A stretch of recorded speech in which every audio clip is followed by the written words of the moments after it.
비판을 받지 아니하려거든 비판하지 말라. 너희가 비판하는 그 비판으로 너희가 비판을 받을 것이요 너희가 헤아리는 그 헤아림으로 너희가 헤아림을 받을 것이니라.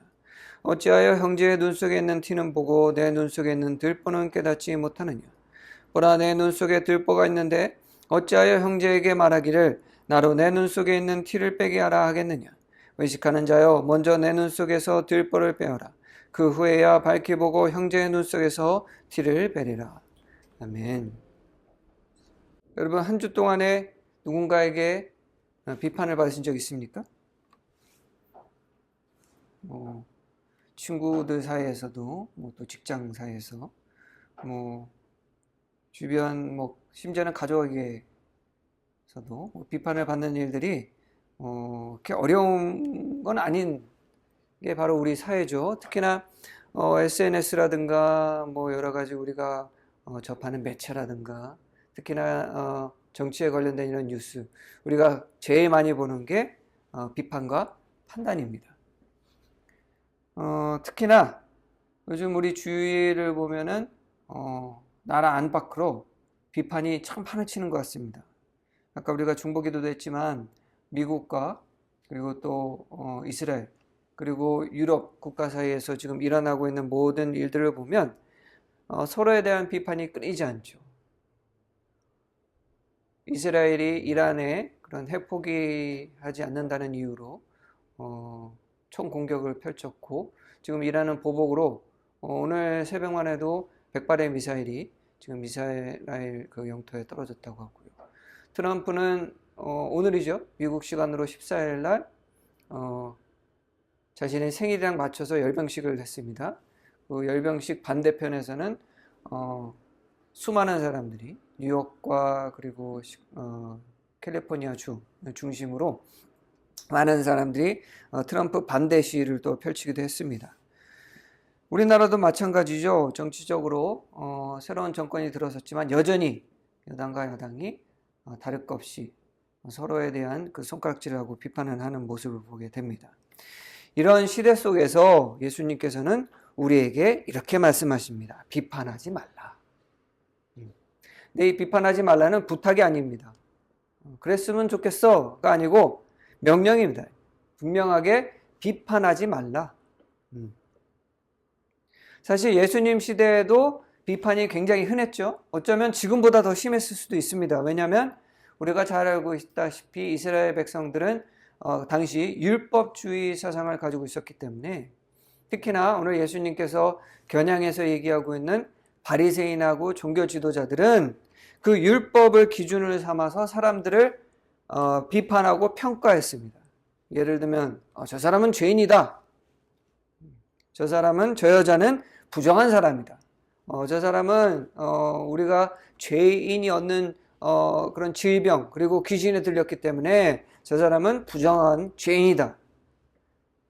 그리고 또 저 사람은 율법을 어겼다, 안식을 어겼다, 이렇게 비판하고 구분하는 것이 굉장히 일상적인 때가 예수님의 시대였습니다. 그래서 예수님께서 바리새인들과 서기관들과 종교 지도자들을 향해서 외식하는 자다라고 얘기할 정도로 비판과 판단이 굉장히 판을 치는.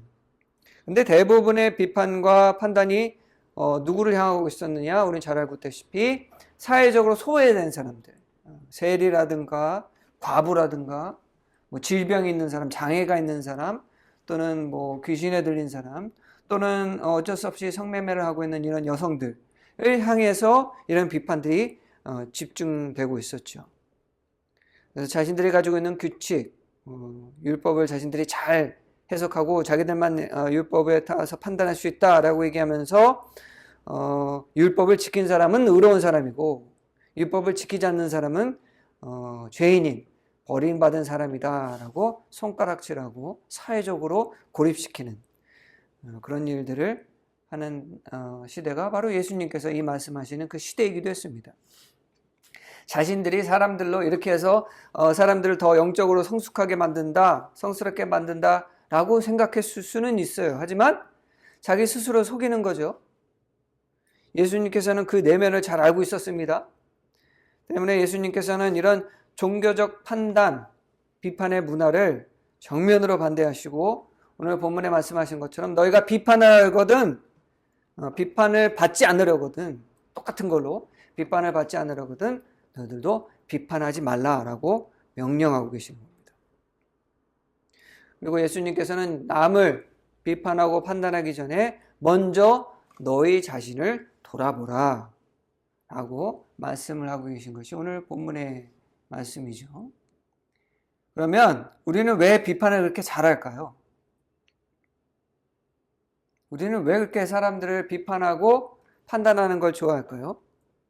여러 가지 이유가 있겠지만 대표적인 예를 들어보면 우리는 때로 우리가 가지고 있는 부정적인 모습, 나쁜 내가 고치고 싶은 모습 또는 내가 생각하기에 내가 좀 잘못됐다라고 생각하는 부분을 남에게서 발견할 때 우리는 비판을 합니다. 왜냐? 남의 잘못을 드러내는 것이 나의 잘못을 숨기기에 딱 좋거든요. 그리고 대부분의 경우 거울을 보는 것 같아서 상대방이 굉장히 불편하게 느껴질 때가 있습니다. 그래서 우리는 비판을 하죠. 예를 들면 이런 겁니다.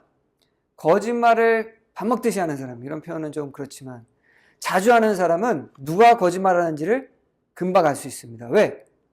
자기가 거짓말을 잘하기 때문에 거짓말을 하는 사람은 표정이라든가 말투라든가 행동에서 금방 잡아낼 수 있는 거예요. 그러면 이렇게 거짓말을 잘하는 사람 만나면 거짓말을 잘하는 사람이 거짓말을 잘하는 사람은 동지다! 당신도 거짓말을 그렇게 자주 합니까? 이러지 않죠. 어떻게 합니까? 오히려 더 강하게 비난하고 비판합니다. 무슨 입만 뻥끗 하면 그냥 거짓말이라고. 맨날 피해가려고 이렇게 거짓말을 한다고.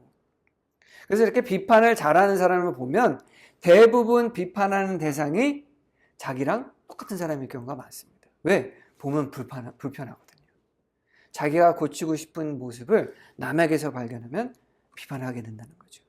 이런 경우에 비판을 우리는 많이 합니다. 그래서 당시 종교 지도자들 예수님께서 비판하고는 바리새인들과 서기관들과 종교 지도자들 왜 그렇게 비판을 많이 했을까요? 자기들도 아는 거죠.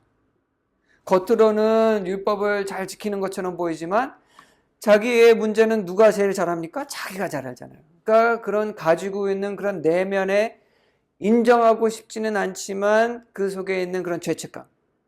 그래서 누군가가 율법을 잘 안 지킬 것 같으면 더 강하게 비판하고 비난하는 거. 그게 바로 당시 바리새인들과 유대인과 서기관들이었죠. 자기들이 잘 못하니까 겉으로 잘하는 것처럼 막 과대 포장하고 못 지키는 사람이 있을 때는 막 비난하고 비판하는. 그리고 또 우리는 열등감이 있을 때 남을 비판하고 판단을 할 때가 참 많습니다. 왜냐? 우리가 남의 그런 부정적이고 잘못된 모습을 드러내고 비판하면 우리는 무엇을 느낄 수 있으니까 우월감을 느낄 수가 있어요. 왜? 나는 저 사람의 잘못된 부분을 판단하고 비판할 수 있는 능력이 있어.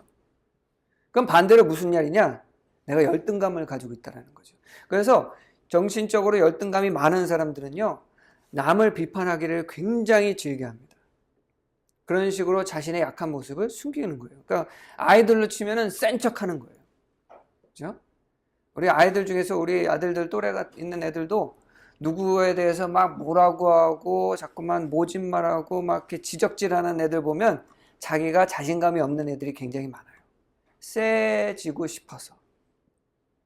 그리고 또 반대로 교만하기 때문에 비판할 때도 있습니다. 순수하게 자기가 남들보다 낫다고 생각하는 거예요.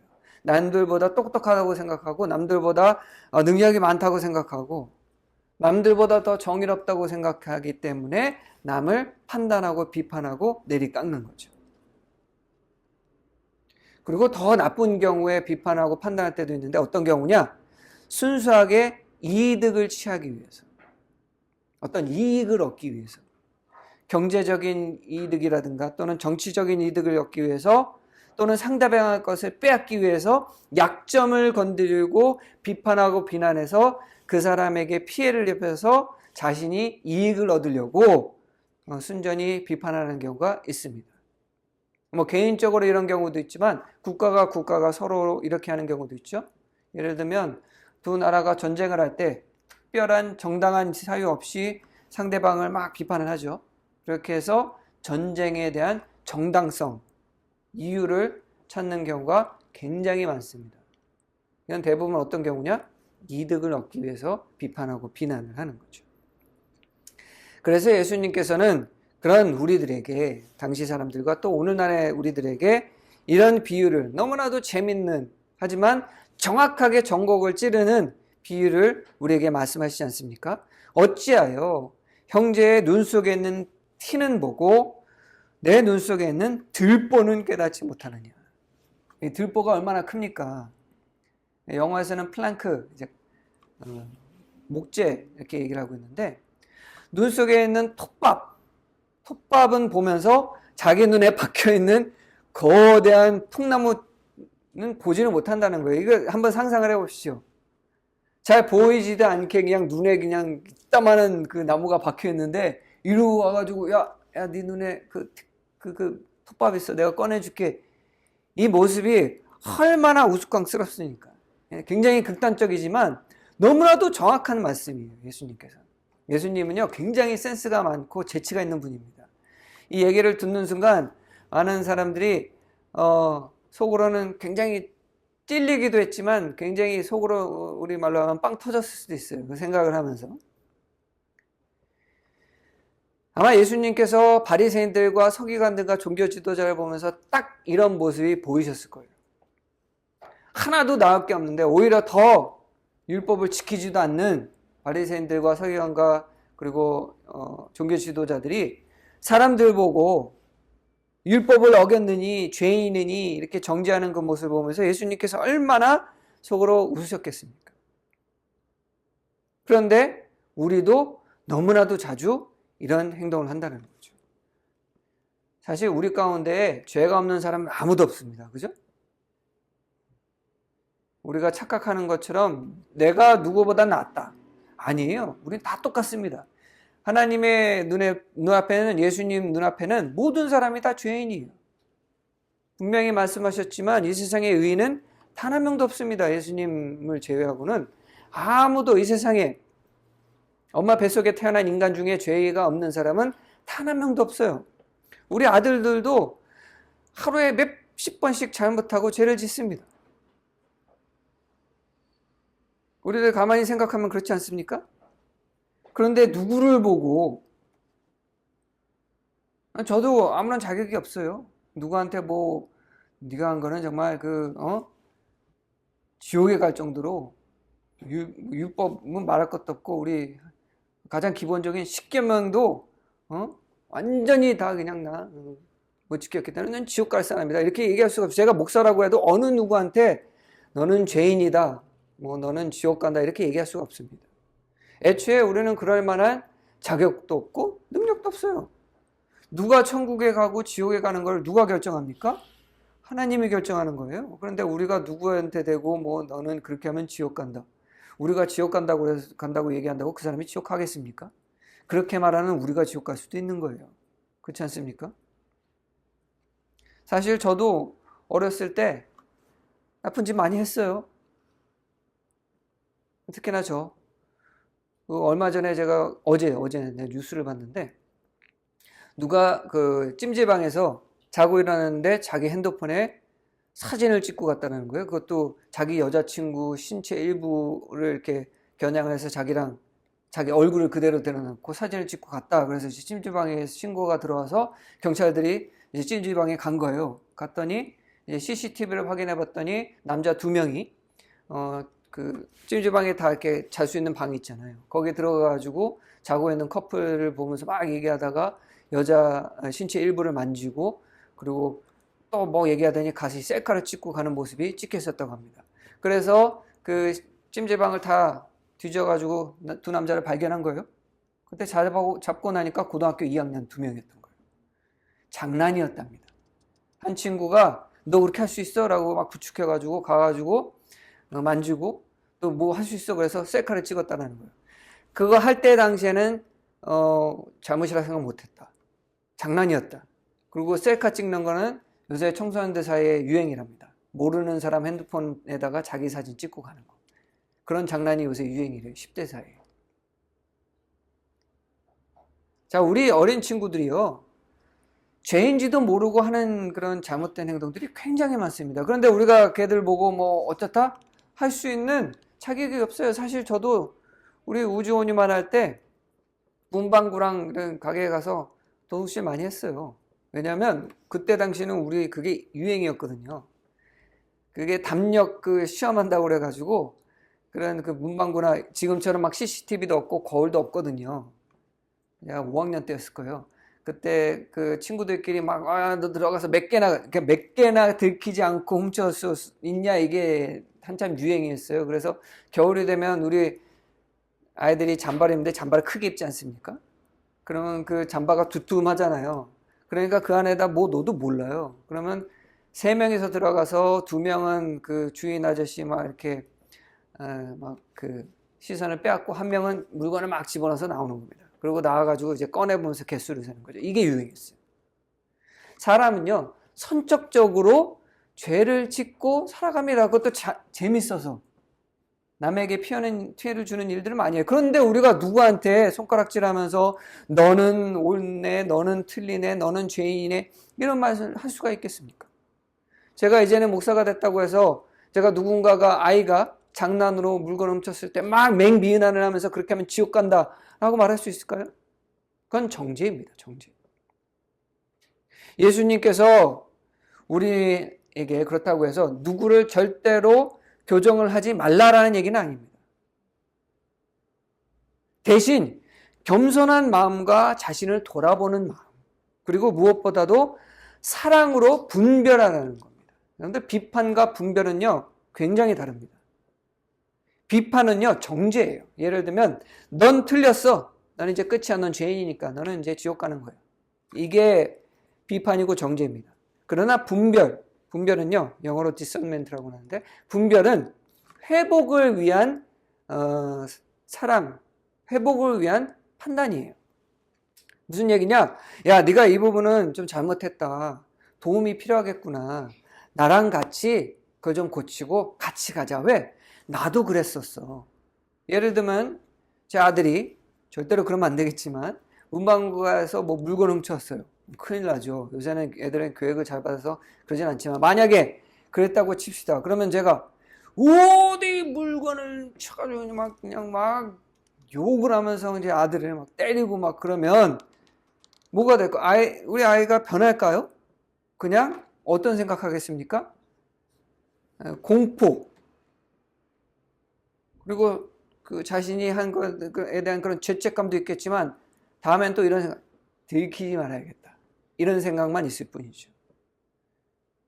그러나 제가 제 아들을 보면서 제가 어렸을 때 그 했던 그 일, 그거에 대해서 얼마나 죄책감을 느꼈는지, 그게 얼마나 하면 안 되는 건지, 아빠도 그게 잘못된 거라는 걸 깨닫고 다시는 그렇지 않았다라고 얘기해 주면서 회복할 수 있도록, 그리고 손잡고 가서 훔친 물건에 대한 거를 보상을 해주고, 그리고 또 뭐 물론 그러진 않겠지만 애를 가지고 뭐 그러겠습니까? 뭐 벌을 주기를 바라면은 또 그거에 대해서 잘 처리해서 건강하게 성장하게 하는 것. 이게 바로 분별입니다. 그러니까 예수님께서 우리에게 원하는 것은 비판을 하지 말고 분별을 하라. 왜냐? 우리는 비판할 때는요, 교만에 빠지게 됩니다. 왜? 비판은 기본적으로 내가 저 사람보다 낫다라는 거예요. 나는 그러지 않는다라는 얘기입니다. 근데 아니거든요. 비판은 결과적으로 타인을 교정할 수도 없고 변화시킬 수 없습니다. 아까도 제가 예를 들었다시피 변하는 건 아무것도 없어요. 오히려 더 심해집니다. 그리고 비판은 오히려 사회를 더 삭막하고 불안정하게 합니다. 이런 비판은 비판만 있는 사회는요, 정의 구현도 안 돼요. 사람들은 흔히들 이렇게 생각합니다. 비판과 판단과 처벌이 많으면 사회가 정의롭게 되지 않겠느냐. 그렇지 않죠. 만약에 그게 사실이라고 한다면 우리나라는 진짜 전 세계에서 가장 정의로운 나라가 돼야 됩니다. 왜? 우리나라 사람들처럼 비판하고 손가락질하기 좋아하는 사람이 어디 있어요? 키보드 워리어라는 말도 어디서 나왔죠? 우리나라에서 나온 거예요. 예. 댓글 때문에 고민하고 자살하는 나라도 우리나라가 유일합니다. 우리나라에서 시작된 거예요. 익명성이 보장되니까 모든 사람들이 그냥 달려가서 비판하고 판단하고, 이게 우리나라 사회입니다. 근데 더 웃긴 게 뭔지 아세요? 요새 우리나라 그 고소, 고발 그 건수가 굉장히 많아졌다고 합니다. 이제 우리는 그렇게 생각할 수도 있어요. 사람들이 옳고 그름에 대해서 이제 판단력이 많아져서 정의를 이루기 위해서 고소하고 이런 그 고발을 많이 하는구나라고 생각할 수도 있는데, 안타깝게도요, 이 고소 고발이 늘어난 이유가 10대들이 무분별하게 고소 고발을 하기 때문이라고 합니다. 예를 들면 친구들하고 막 놀다가 싸우다가 친구가 이제 욕을 한 거예요. 그랬더니 쪼르르 달려가가지고 명예훼손죄로 고소를 하고 고발을 하고, 또 누가 뭐 자기가 뭐 먹고 있었던 뭐 간식을 뺏어 먹은 거예요. 그거를 그 뺏어 먹었으니까 갈치 또는 그 뭐라고 그러죠? 그 도둑질한 걸로 고소 고발하고, 선생님이 이제 학생들을 이제 교정하기 위해서 무슨 한마디 했는데 또 공권남용 뭐 이런 걸로 막 고소 고발을 해버리는 거예요. 그러니까 경찰서에서도 10대들이 막 이렇게 고발하는 게 전혀 해당되지 않잖아요. 그래서 취소하고, 법정에서도 기각하는 건수가 굉장히, 그래서 인권 낭비다. 지금 자꾸만 그런 전혀 고소 고발 대상이 되지 않는 것들이 올라와서 좀 문제다라는 얘기가 지금 나오고 있다고 합니다. 왜? 우리 아이들이 비판하고 고발하고 판단하고 이거를 다 누구한테 배우고? 우리 어른들한테 배운 거예요. 그렇기 때문에 우리나라가 만약에 그걸로 정의로운 사회가 된다고 한다면 제일 정의로운 나라가 되는데, 우리 잘 알다시피 항상 강조하는 것처럼 우리나라가 OECD 국가 중에서 자살률이 제일 높고 행복지수가 하위권에 속한 나라가 바로 우리나라지 않습니까? 오히려 반대라는 거죠. 이 말씀은 정확하게 우리나라 사람들에게 해주신 말씀입니다. 그러나 우리가 비판이 아니라 은혜로 분별을 할 때 우리는 누구보다 위에 있다고 생각하는 게 아니라, 아까도 말씀드렸지, 함께 걷고 성장하는 것이 되기 때문에, 그렇게 비판보다 분별이 있을 때는 우리는 사람들이 맹목적으로 비판하기보다는 왜 그런 행동을 했는지, 왜 그래야만 했는지 그 입장을 이해하게 되고요, 사랑으로 용서하게 되고, 그리고 타인을 변화시키는 놀라운 역사가 일어나는 겁니다. 우리가 비판을 하면은요, 비판하기 좋아하는 사람들은요, 이런 생각을 못해요. 저 사람이 왜 비판받을 일을 하게 됐을까? 사실 모든 사람이 죄 짓고 나쁜 짓 하고 싶어 하는 거 아니에요. 그죠? 개 중에는 정말 악해서 그런 일을 한 사람도 있겠지만, 대부분의 사람들은 그런 행동을 하게 되는 그런 환경에 빠지게 된 경우가 많아요. 우리 같아도 그런 환경에 그런 어떤 그런 외부적인 영향이 있을 때는 정확하게 우리도 그 일을 하게 될 수도 있다라는 사실을 우리는 많이 망각하는 거예요. 그래서 맹목적으로 자꾸만 비판을 하는데, 우리도 그 일을 똑같은 상황에 놓으면 똑같이 할 수 있다라는 그 사실을 자꾸만 까먹는다는 거죠. 근데 우리가 분별을 하는 사람이 된다고 한다면 그걸 알 수 있는 거예요. 야, 나 같아도 너처럼 했을 거예요. 그럼 어떻게 됩니까? 공감하게 되고, 이해하게 되고, 감싸주고, 사랑해 줄 수 있고, 그리고 회복할 수 있도록 도움을 줄 수 있게 되겠죠. 그러니까 우리에게 필요한 거는 비판이 아니라 분별이라는 겁니다. 예수님께서는요, 그렇다고 해서 결코 죄를 무시하지는 않았습니다. 우리한테 누가 죄 지면 그냥 다 무시하고 그냥 뭐 쳐다보지도 말라, 이 얘기는 아닙니다. 왜? 예수님만큼 죄에 대해서 잘 알고 있는 사람이 세상에 어디 있겠습니까? 그렇잖아요? 그런데 예수님께서는 절대로 누구를 비판하시지 않았습니다. 이 세상에서 유일하게 누구를 비판해도 되고 정죄해도 되고 판단할 수 있는 사람이 있다고 한다면 딱 한 분, 누구냐? 예수님밖에 없어요. 그렇지 않습니까? 권력도 있고 그 일을 할 수 있는 그런 자격도 있으실 뿐만 아니라 실제로 인간을 천국과 지옥 결정해서 보내실 수 있는 그런 능력이 있는 분이 예수님입니다. 그런데 하지 않으셨어요. 단 한 번도. 예수님께서 이 세상에 계시는 동안에 3년 동안의 공생의 기간 동안에 여러 죄인들을 만났을 때에도 단 한 번도 너는 죄인이니까 너는 지옥에 가야 돼, 너는 하나님의 나라에 갈 수가 없어 라고 하신 적이 없습니다. 오히려 어떻게 하겠습니까? 나도 너를 정죄하지 않는다 라고 말씀하셨습니다. 그러니까 나도 너를 정죄하지 않는데 어느 누가 너를 정죄하겠느냐. 절대로 비판과 판단하시지 않으셨다는 거죠. 심지어 바리새인들과 서기관을 향한 그런 날선 말도 사실 비판과 판단이 아닙니다. 그 사람들이 변하기를 바라시는 사랑에 넘치시는 분별이었죠. 예수님께서는 우리들 또한 그렇게 하기를 바라시는 겁니다. 오늘처럼 비판만 난무하는, 분별은 없고 무조건 맹목적인 비판만 난무하는, 근데 이 비판이 참 웃기지 않습니까? 비판하는 사람은요 또 되게 편파적이에요.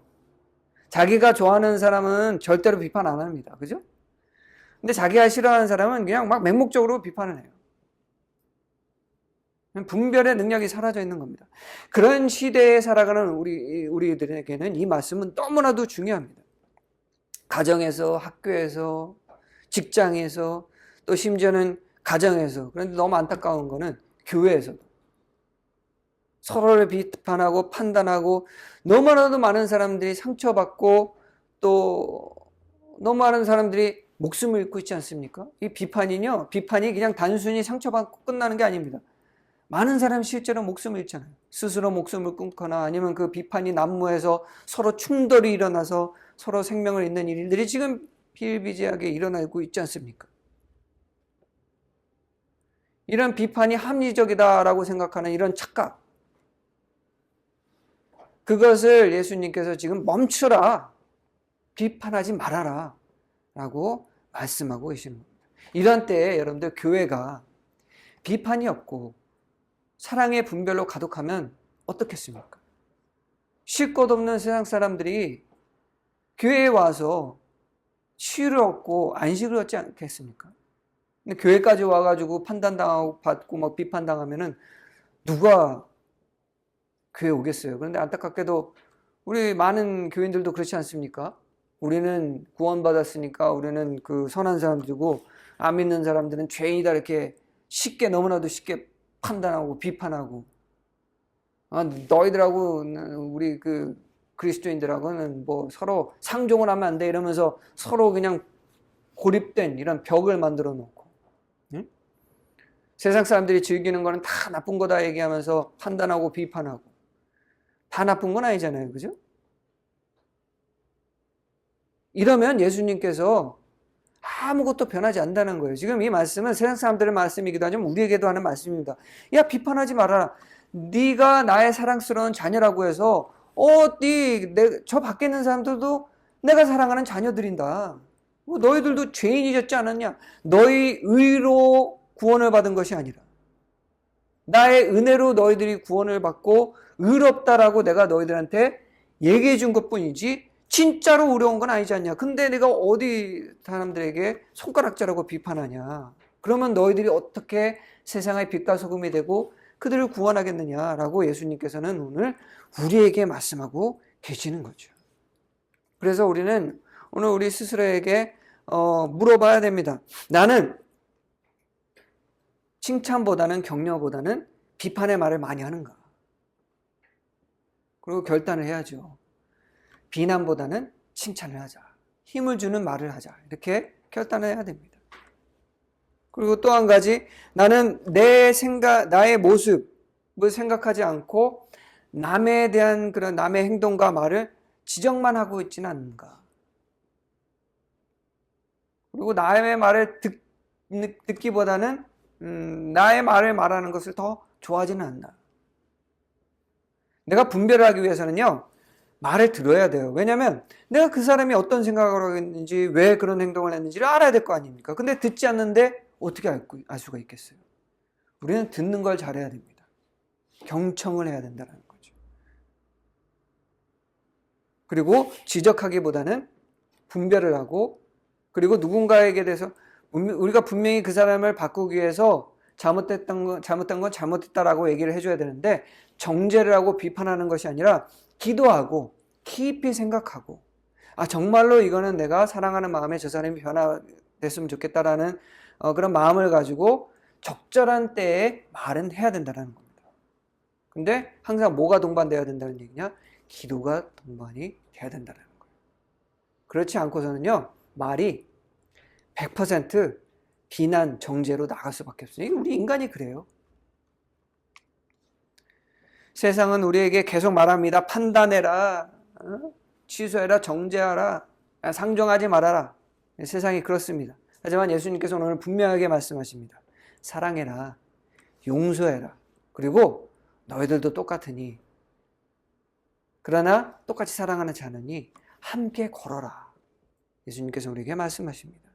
예수님의 말씀에 따라 사는 게 결코 쉽지는 않죠. 그래서 항상 좁은 길이라고 말씀하시지 않습니까? 하지만 그 길은 어디를 향한 길입니까? 하나님의 나라를 향한 길이에요. 바라기는 우리 성도님들께서는 비판 대신 은혜의 말을 택하시고, 비판 대신은 선한 행동을 먼저 보이는 그런 본이 되는 여러분들이 되셔서 여러분들의 가정이, 사회가, 우리 교회가, 그래서 나라가 변하는 그런 놀라운 역사의 주인공이 되시기를 주님의 이름으로 간절히 기도합니다. 기도하겠습니다.